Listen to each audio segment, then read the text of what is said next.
ఆపండిరా మీ arguments.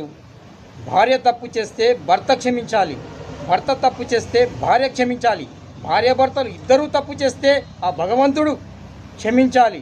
అంతేకాని మీరు క్షమాపణలు చెప్పుకోకపోతే కుటుంబాలు సర్వనాశనం అయిపోతాయి. మీరు తప్పు చేస్తే మీ పిల్లలు క్షమిస్తారు, మీ పిల్లలు తప్పు చేస్తే మీరు క్షమించాలి. క్షమాపణ లేకపోతే మీ కుటుంబాలు సర్వనాశనం అయిపోతాయి. ఈగోలతో మీ కుటుంబాలు సర్వనాశనం అయిపోతాయి.